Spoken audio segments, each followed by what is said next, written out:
Assalamualaikum warahmatullahi wabarakatuh. Kembali lagi dengan saya, Pandu Amarta, dan pastinya di channel Banyak Dimensi. Saya ucapkan banyak-banyak terima kasih kepada kalian teman-teman dimensi. Semoga kalian diberi kesehatan dan kelancaran dimanapun kalian berada. Kali ini saya akan membawakan cerita yang berjudul Istana Langit. Cerita ini ditulis oleh Sinta Diari. Dan yang baru datang di channel ini, jangan lupa untuk mengklik tombol subscribe dan lonceng notifikasinya, biar kalian gak ketinggalan cerita-cerita mistis lainnya. Gak usah banyak basa-basi, langsung saja kita memasuki ceritanya. Selamat mendengarkan. Pangeran Elbras tidak bisa membantah dan pergi dari ruangan dengan kesal. Sekali lagi, maafkan kelakuan anakku Elbras. Aku terima semua syaratmu, Tuan Tori, dan aku akan menambahkan, jika kalian berhasil, akan aku buka gerbang surga untuk kalian. Jelas Raja Al. Wah, serius? Mustahil. Luar biasa. Hiruk-pikuk seisi ruangan saling berbicara setelah Raja Al menawarkan memasuki gerbang surga. Gerbang surga adalah tempat paling mulia dan lebih tinggi dari Istana Langit. Siapapun yang menginjakkan kaki di dalam gerbang surga akan mendapatkan manfaat luar biasa. Konon, gerbang surga dihuni oleh makhluk yang memiliki ciri khas berakub, seperti bidadari atau malaikat. Tidak sembarang orang bisa masuk. Bahkan anggota keluarga kerajaan sekalipun tidak bisa memasukinya, kecuali raja dan putra mahkota. Sejauh ini hanya Raja Al saja yang pernah memasuki gerbang surga. Pernah ada yang memaksa untuk masuk gerbang surga, tetapi tidak pernah ada yang berhasil, dan justru malah berakhir di gerbang neraka. Penjaga gerbang surga katanya lebih kuat daripada Raja Al sendiri. Sebab Draka pernah mencoba untuk masuk tetapi dikalahkan oleh penjaga gerbang surga dan berakhir di gerbang neraka. Untunglah Draka berhasil selamat keluar dari gerbang neraka. Tunggu Yang Mulia, apakah penawaran Anda tidak terlalu berlebihan? Kata laki-laki tua dengan baju serba kuning keemasan. Aku yakin dengan keputusanku. Apakah ada yang keberatan?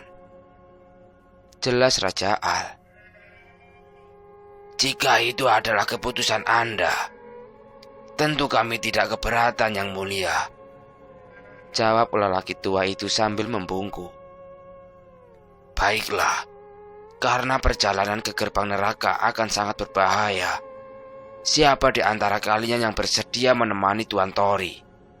Tentu ketika kalian berhasil, kalian yang menemani Tuan Tori akan diizinkan masuk gerbang surga, kata Raja Al. Seluruh ruangan sunyi, saling pandang dan takut untuk mengambil keputusan. Meskipun hadiah yang akan diberikan merupakan hadiah yang mustahil diberikan, mereka tetap takut akan konsekuensinya yang terjadi ketika memasuki gerbang neraka. Aku bersedia Yang Mulia, jawab Sabrani. Sabrani, kataku senang. Baiklah, sepertinya tidak ada yang berani kecuali dirimu Sabrani. Tuan Tori, apakah tidak masalah pergi hanya dengan sedikit orang? Jika tidak, akan aku pilih beberapa untuk menemani Anda, kata Raja Al. Raja Al, Sabrani cukup untuk menemani kami. Terlalu banyak justru akan memperlambat perjalanan kami. Kami siap berangkat, kataku yakin. Sabrani sebetulnya takut memasuki gerbang neraka. Dia merasa sangatlah bersalah jika dia tidak ikut serta menemaniku. Secara tidak langsung, Sabranilah yang menyebabkan aku harus pergi menempuh bahaya yang tidak diketahui levelnya.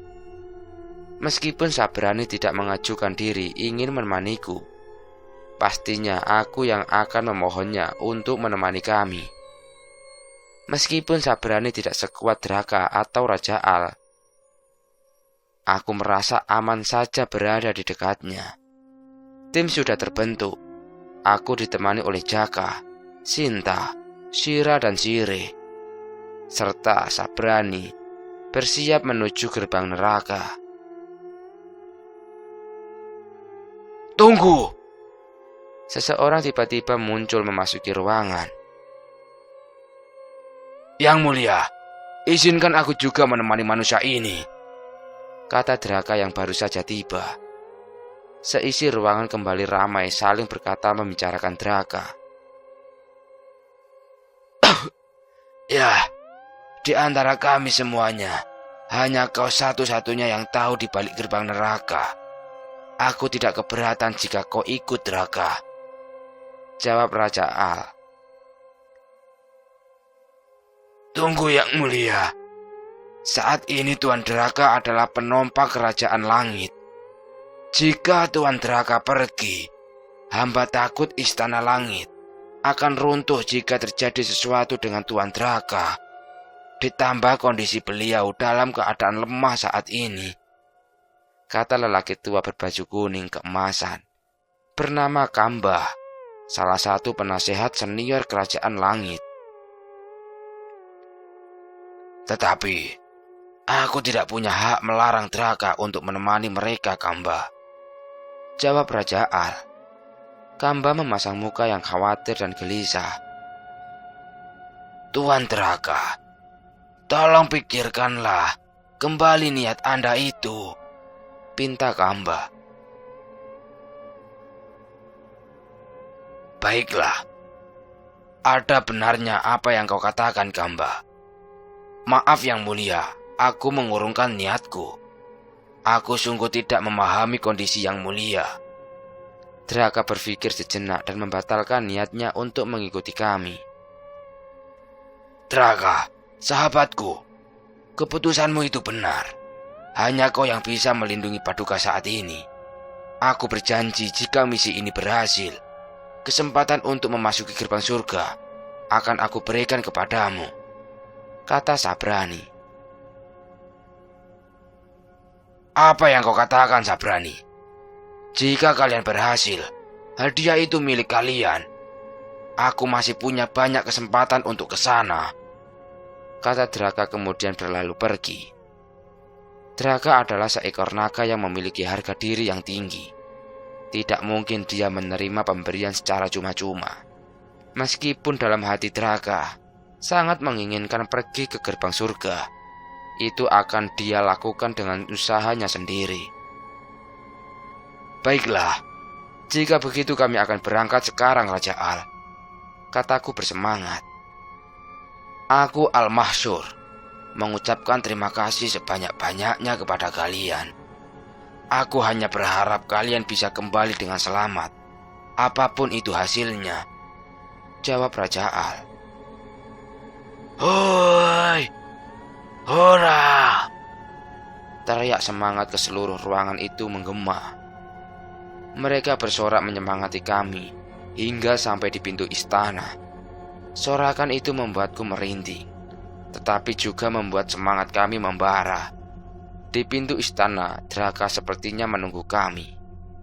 Tatapannya serius dan tajam dalam wujud manusianya. Draka kemudian menghampiri kami. Agung sekali, aku tidak bisa ikut bersama kalian. Tetapi setidaknya aku akan berikan sedikit informasi mengenai gerbang neraka, kata Draka. Aku tahu kau pasti akan membantu kami dengan cara lain, temanku. Akan sangat berguna sekali jika kami tahu informasi di dalam gerbang neraka, balas Sabrani. Tapi ini hanya sedikit informasi yang mungkin tidak berguna.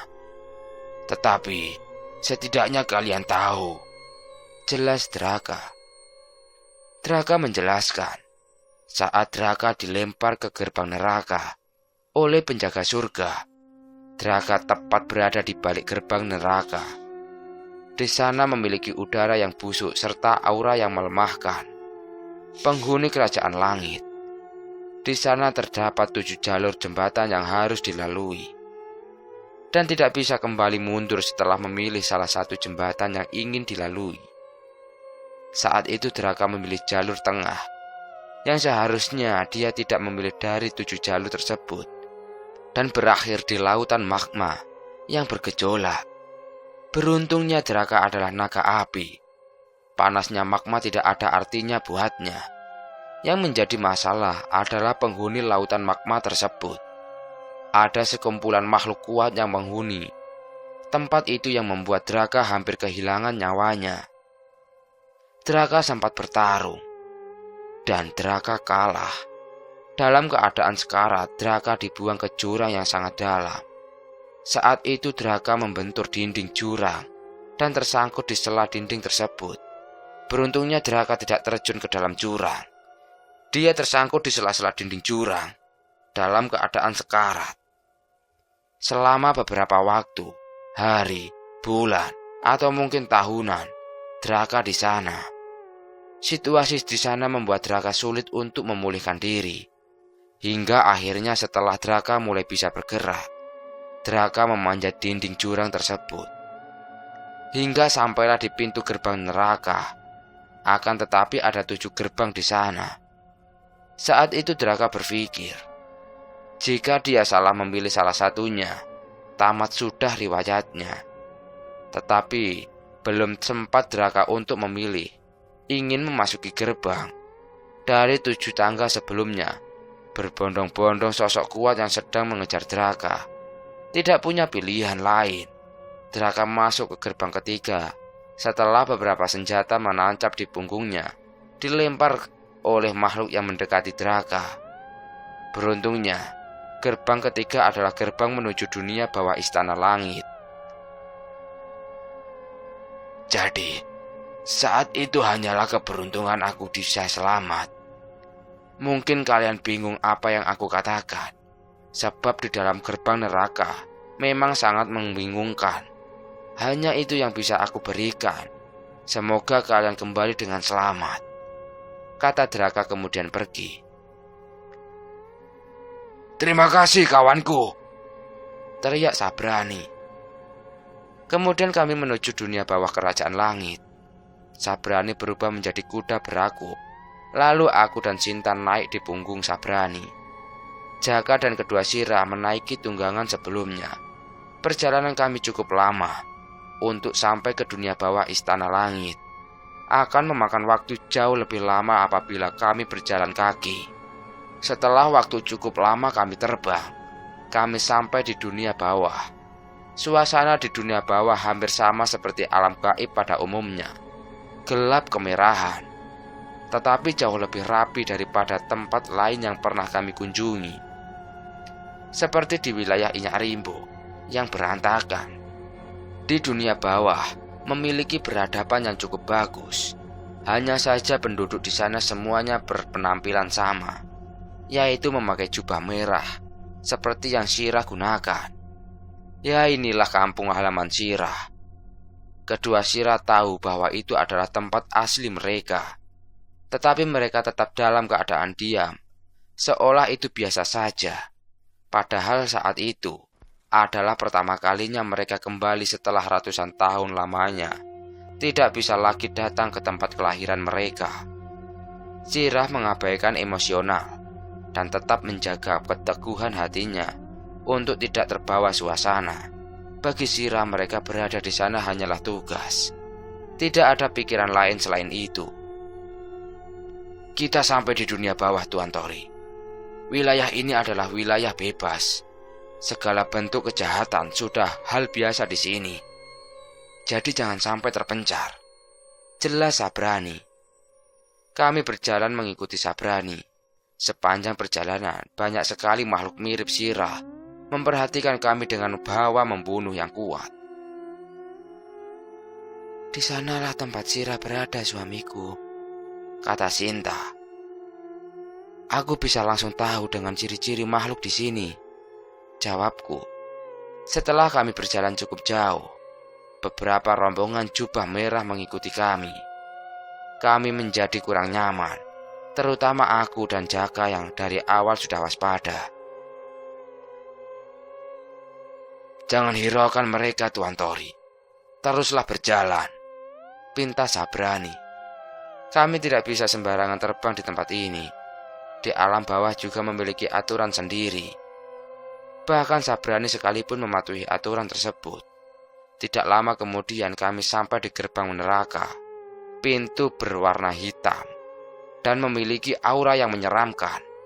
Tanpa aku sadari, di belakang kami sudah berkumpul begitu banyak makhluk berjubah merah yang mengikuti kami.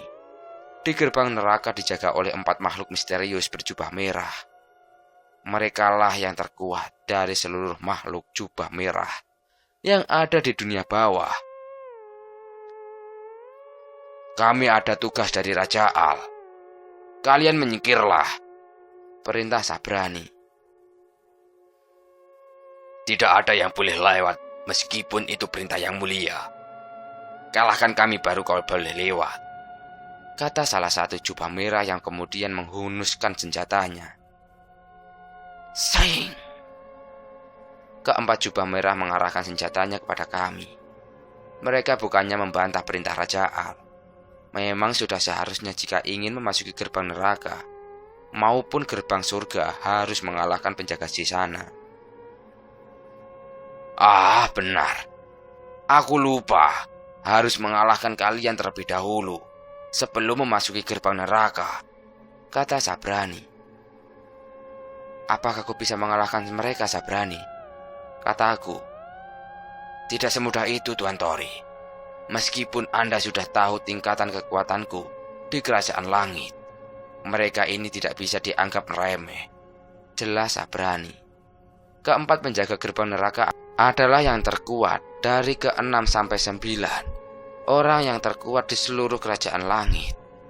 Meskipun Sabrani adalah yang terkuat nomor 5, jika dia berhadapan dengan keempat penjaga gerbang neraka, belum dipastikan Sabrani bisa menang. Jika begitu, ayo serang bersama-sama, kata Jaka yang kemudian melangkah maju. Tidak, Tuan Jaka. Jika ingin melewati gerbang neraka, salah satu dari kita harus melawan keempat penjaga gerbang neraka. Itu adalah aturan yang sudah jelas. Begitukah? Baiklah, biarkan aku aja yang maju. Dengan percaya diri, Jaka melangkah maju. Jadi kau manusia yang akan melawan kami. Kami tidak akan menahan diri.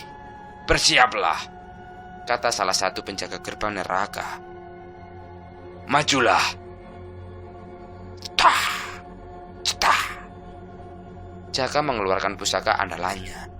Keris yang diselimuti api dan memiliki kelenturan yang panjang, seperti cemeti. Dalam sekejap, Jaka sudah terkepung dari 4 sudut. Jaka kemudian merapalkan sebuah mantra atau ajian yang dia miliki. Dalam sekejap, keempat jubah merah serentak menyerang Jaka.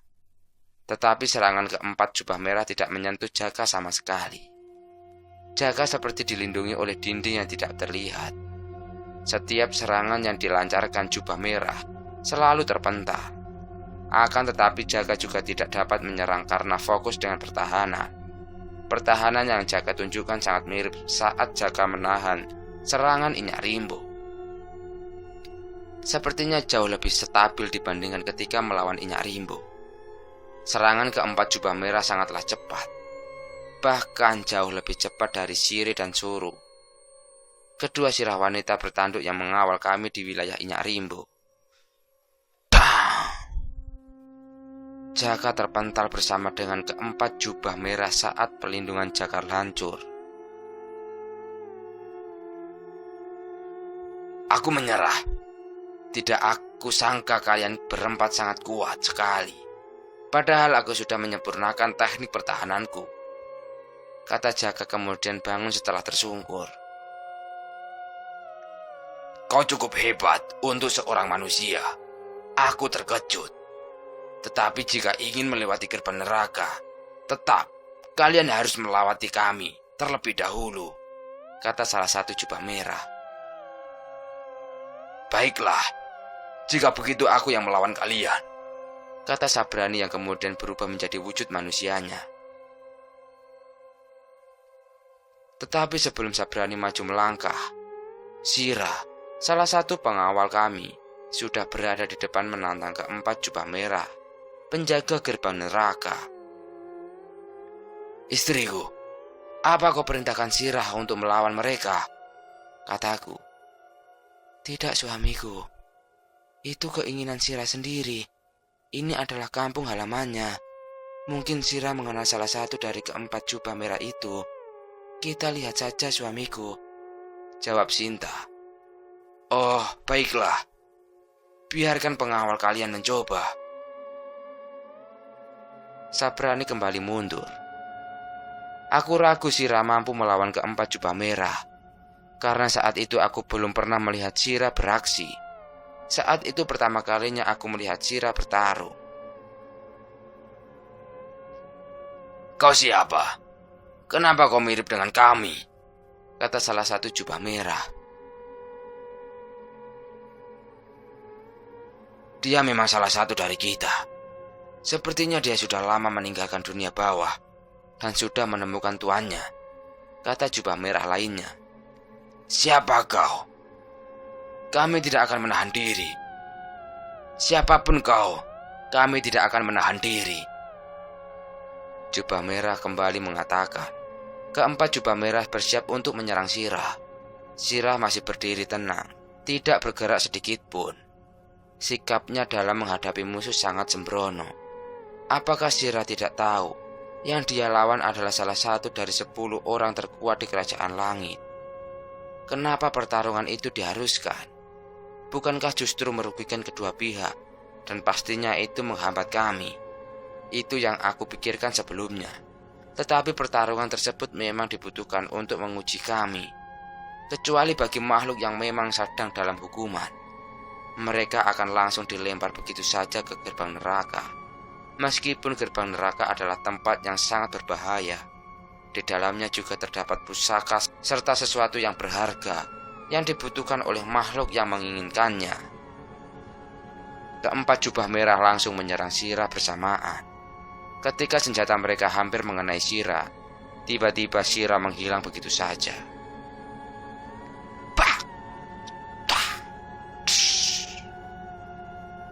Keempat jubah merah seketika tumbang bersamaan. Sirah menyerang mereka dengan tangan kosong.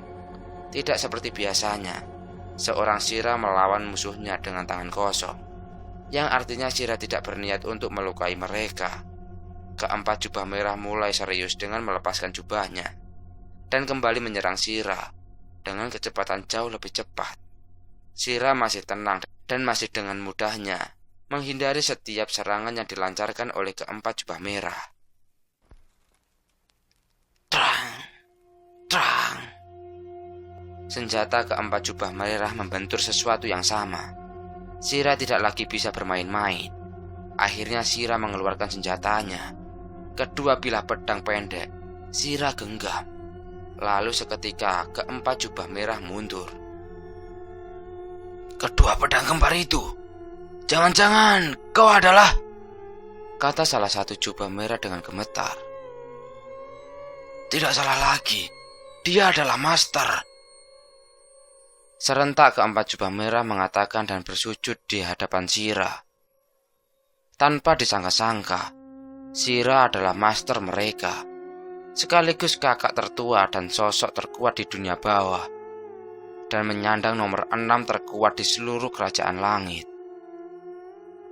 Tidak hanya keempat jubah merah saja yang terkejut, ratusan makhluk jubah merah di belakang kami juga ikut bersujud di hadapan sosok legenda terkuat di dunia bawah yang sudah lama menghilang dan muncul di hadapan mereka setelah ratusan tahun berlalu. Beberapa ratusan tahun yang lalu, saat masa kejayaan kerajaan langit, penghuni kerajaan langit tidak dibatasi dengan wilayah. Tidak ada dunia atas, dunia tengah, ataupun dunia bawah. Saat itu juga tidak ada yang namanya gerbang surga ataupun gerbang neraka. Suatu ketika terjadi sebuah keanehan. Muncul dua portal yang menghebohkan penghuni kerajaan langit. Portal tersebut berada tepat di salah satu tempat di Istana Langit, dan satunya berada di wilayah paling bawah kerajaan langit. Portal pertama yang berada di Istana Langit, atau yang disebut gerbang surga, memiliki warna cerah berwarna-warni dan beraroma wangi. Sedangkan portal yang berada di tempat paling bawah di kerajaan langit memiliki warna hitam dan berbau busuk. Gerbang surga sejak awal tidak bisa dimasuki bahkan Raja Al, sekalipun begitu juga dengan gerbang neraka. Suatu ketika terjadi kehebohan di saat kemunculan makhluk dari gerbang surga dan gerbang neraka yang saat itu masih dalam bentuk portal. Kemunculan makhluk dari kedua portal tersebut memiliki perbedaan yang sangat jauh. Dari gerbang surga yang keluar adalah sosok yang menyerupai bidadari atau malaikat. Sedangkan di gerbang neraka muncul makhluk yang amat mengerikan yang haus darah. Mereka langsung bertempur saat kedua belah pihak bertemu. Dan yang menjadi korban adalah penghuni kerajaan langit itu sendiri.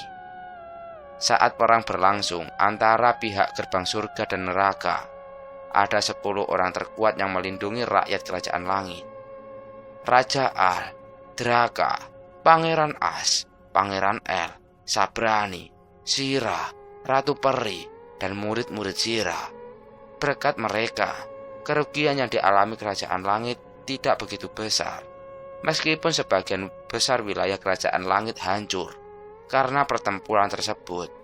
Setelah perang usai, yang tidak diketahui pemenangnya, pihak gerbang surga memberikan kompensasi, yaitu kunci untuk memasuki gerbang surga, yang mana hanya bisa dimasuki oleh pemegang kunci saja.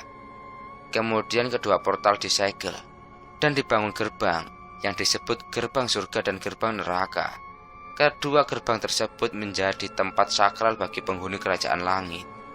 Setelah waktu berlalu, terpecahlah bagian kerajaan langit yang diberi nama wilayah atas, wilayah menengah, dan wilayah bawah. Di gerbang surga dijaga oleh makhluk dari gerbang surga itu sendiri untuk mencegah siapapun untuk tidak sembarangan masuk. Sedangkan gerbang neraka konon tidak bisa dibuka dari dalam atau memiliki 7 gerbang yang membingungkan. Bahkan untuk menghuni gerbang neraka sekalipun, saat pertama kali gerbang neraka dibangun, yang menjaga pertama kali adalah Sira. Karena dampak dari aura gerbang neraka, dunia bawah menjadi dunia yang kelam, yang diselumuti kegelapan. Penduduk dunia bawah mulai terasa diasingkan dan tidak dipedulikan oleh kerajaan langit. Kecuali satu orang, yaitu makhluk tercantik di jagat langit, yaitu Ratu Peri. Hanya Ratu Peri seorang yang sering berkunjung ke dunia bawah. Hanya untuk sekedar berkunjung, tentu tidak. Ratu Peri sangat menyukai Sira dengan sikapnya yang dingin namun memiliki kesetiaan yang tinggi. Meskipun Raja Al seperti mengabaikan penduduk dunia bawah, Sira tetap memegang teguh amanat untuk menjaga gerbang neraka dengan nyawanya sekalipun. Namun di saat Pangeran As memberontak dan Ratu Peri terkena imbasnya, hanya satu orang yang berani membela Ratu Peri, yaitu Sira. Setelah Ratu Peri dibuang ke daratan, seluruh penghuni dunia bawah ingin mengikuti Ratu Peri, tetapi dicegah oleh Sira, yang akhirnya Sira sendiri yang mengikuti Ratu Peri, bersama 3 Sira lainnya. 3 Sira lainnya adalah Sire, Siri, dan Suru, adalah murid dari Ratu Peri. Setelah Sira pergi, dunia bawah menjadi kacau.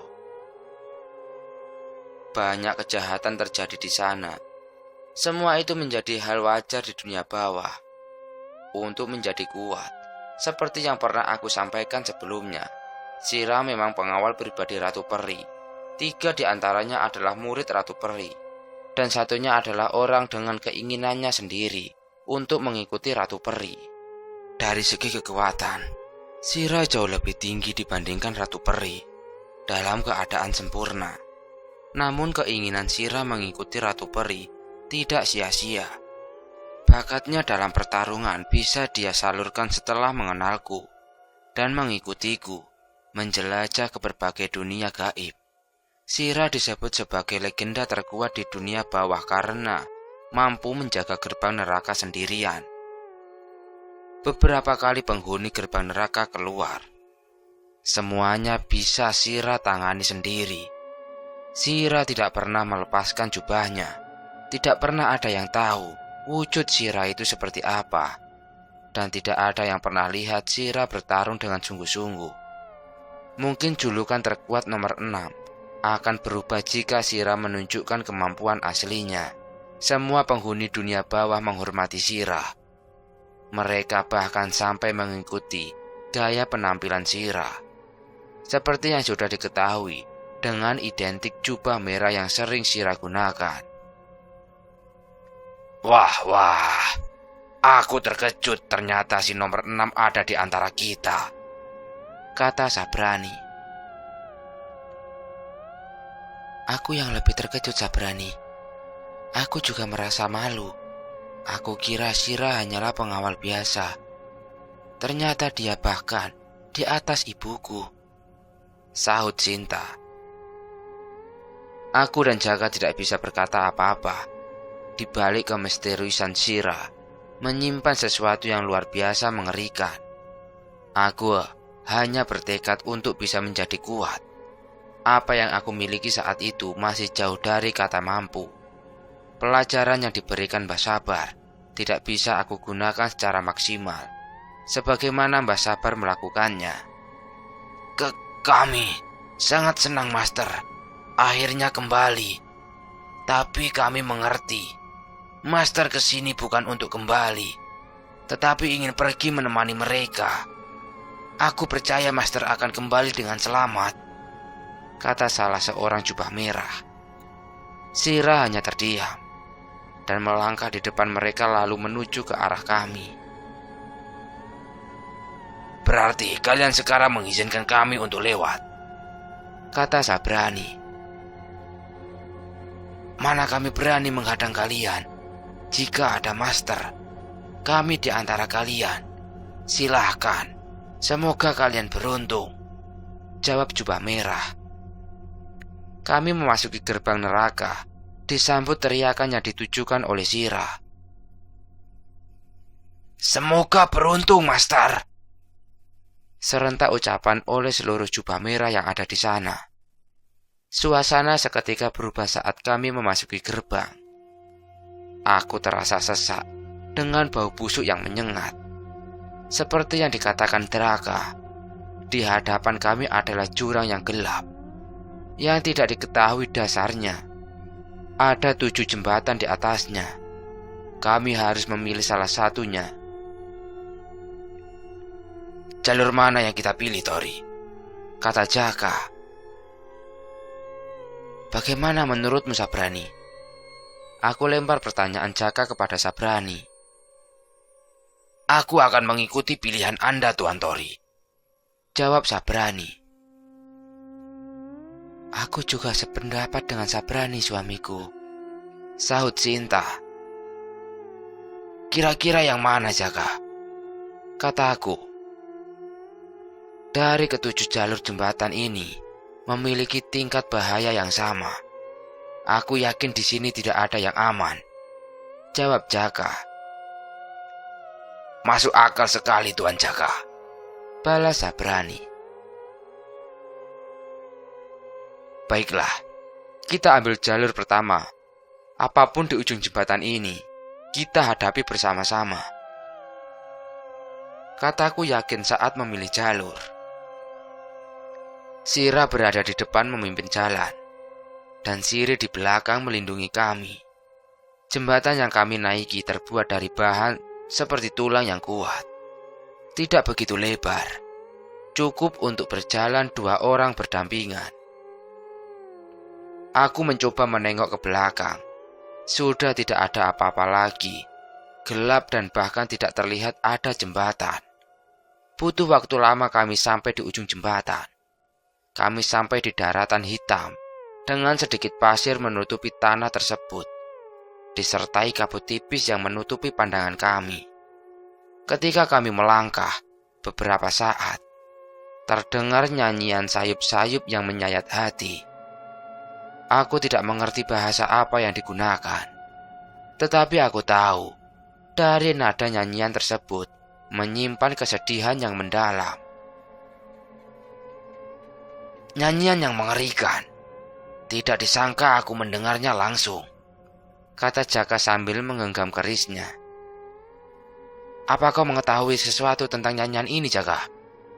Kataku penasaran. Ini adalah nyanyian kematian. Siapapun yang mendengarnya akan menemui ajalnya. Jelas Jaka. Nyanyian kematian yang dikatakan oleh Jaka adalah sesuatu yang dia ketahui dari catatan yang diberikan Mbah Kun kepadanya. Menurut pengalaman Mbah Kun, nyanyian kematian dinyanyikan oleh makhluk yang sangat cantik, tetapi juga sangat mengerikan. Makhluk ini disebut dengan dugong, dan hanya berada di kawasan padang pasir atau tempat yang berkabut. Pertama kali Mbah Kun menemukan dugong ketika beliau sedang umroh. Dengan kata lain, dugong berada di kawasan timur. Dugong berada di kawasan timur tengah yang berpasir dan berkabut saat malam hari. Dugong adalah makhluk yang sangat berbahaya. Nyanyiannya membawa petaka. Siapapun yang mendengar nyanyian itu dan tersentuh hatinya, dugong akan muncul menghampirinya dan bernyanyi kembali dari dekat. Manusia yang tidak sengaja tersentuh nyanyian dugong akan mengira bahwa itu bidadari yang sedang menyanyi. Ketika mendengar nyanyian itu dari dekat, telinga akan langsung berdarah karena gendang telinga akan hancur seketika. Meskipun demikian, seseorang yang mendengar nyanyian dugong dari dekat, dia tidak akan menyadari jika gendang telinganya hancur hingga nyanyian itu selesai. Seseorang yang didatangi dugong akan sangat senang sekali karena mengira itu adalah bidadari karena kecantikan dugong yang luar biasa. Tetapi setelah selesai bernyanyi, dugong akan berubah menjadi menyeramkan, kemudian mencabik-cabik tubuh seseorang yang dia datangi. Tidak hanya itu saja, dugong juga akan memakan jiwa tersebut. Serius ada makhluk seperti itu, Jaka? Tanyaku. Aku juga tidak yakin, tapi seperti itulah yang diceritakan dalam catatan Mbah Kun, jawab Jaka.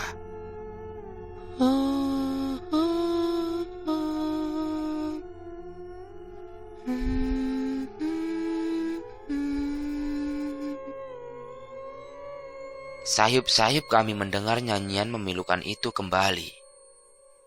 Kami tidak beranjak dari tempat kami karena kabut yang menutupi pandangan. Kami tidak bisa melangkah sembarangan.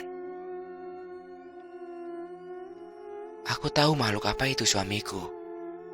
Apa yang dikatakan rekanmu memang benar. Jika makhluk itu memang bahaya, tapi makhluk itu masih sejenis dengan kami. Dia disebut peri tidur, yang menghantui siapapun yang dia temui di malam hari. Dia tidak memakan daging manusia, tetapi makan roh mereka. Jelas Sinta. Menurut pandangan Sinta, peri tidur ini adalah makhluk yang memiliki tingkat di atasnya kaum Sinta dan berumur jutaan tahun. Semua yang dikatakan Tuan Jaka maupun Putri Sinta, semuanya benar. Sosok ini memiliki banyak nama dan julukan. Tidak perlu heran jika di sini kita menemui sesuatu yang tidak pernah kita temui sebelumnya. Di sini adalah tempat terburuk yang dihuni oleh makhluk kuat dari manapun berasal. Mungkin manusia juga ada yang tinggal di sini. Jadi persiapkan diri kalian untuk yang terburuk, kata Sabrani.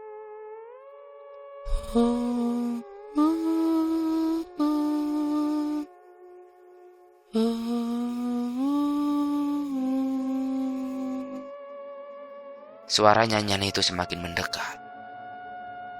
Suamiku, jangan jauh-jauh dari diriku. kata Sinta waspada. Aku dan Jaka mulai was-was. Ini akan menjadi pengalaman pertama kami bertemu sosok baru yang tidak kami ketahui kemampuannya.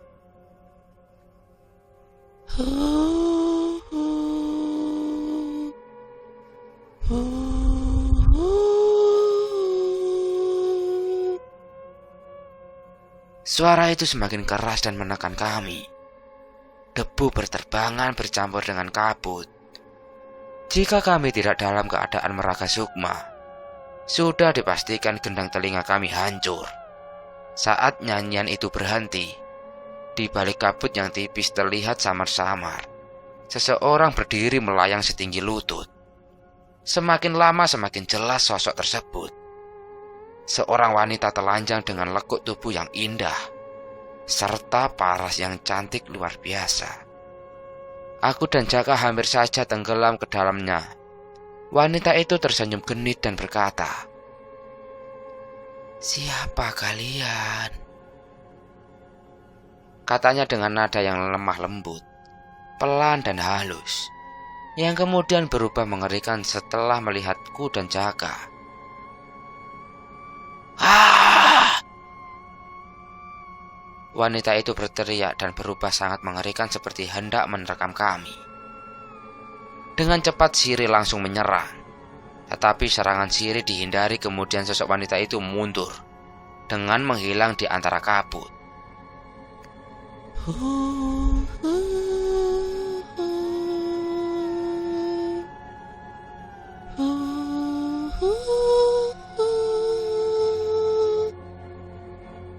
Sekali lagi terdengar nyanyiannya. Aku merasakan takut saat itu. Kami seperti mangsa yang sedang diburu. "Hati-hati, ini adalah wilayahnya. Jangan sampai terpisah. Tetap bersama dan terus berjalan. Tujuan kita masih jauh di dalam," kata Sabrani yang kemudian memimpin jalan. Semakin jauh kami melangkah, semakin aku bingung. Saat itu kami sudah dikelilingi oleh kabut, dan masih terdengar suara nyanyian yang menyentuh hati, yang lama-kelamaan membuatku merinding. Sebisa mungkin kami menghindari pertarungan. Kami juga masih belum menemukan petunjuk di mana tombak naga emas berada. Semakin kami melangkah lebih dalam, nyanyian memilukan yang mengerikan itu bertambah banyak, yang artinya ada lebih dari satu dukung di kawasan ini. Sabrani mulai ragu untuk mengambil langkah. Satu dukung saja belum tentu bisa kami kalahkan. Jika ada banyak dukung, kemungkinan ada korban di pihak kami sudah jelas, pikir Sabrani. "Tetap waspada. Saat ini kita sedang dalam buruannya. Jangan lengah," kata Sabrani. "Tidak peduli makhluk apa yang akan aku lawan. Aku tidak pernah takut," kata Jaka sambil keluarkan kerisnya yang menyala-nyala. "Tar! Tar!" Keris Jaka seperti hidup, menari-nari seperti ular yang menggeliat dibakar api. Cahaya dari keris Jaka justru memberikan tanda lokasi kami. Suara nyanyian semakin dekat dan membuat kami semakin panik.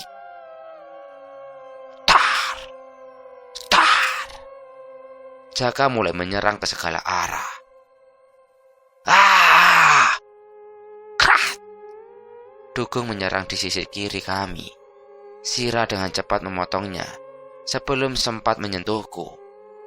Dari ekspresi Sira sendiri, dia tidak main-main. Bahkan Siri melepaskan jubahnya dengan wujud seorang wanita dengan kulit hitam, dengan kedua senjata yang memiliki 3 mata pisau.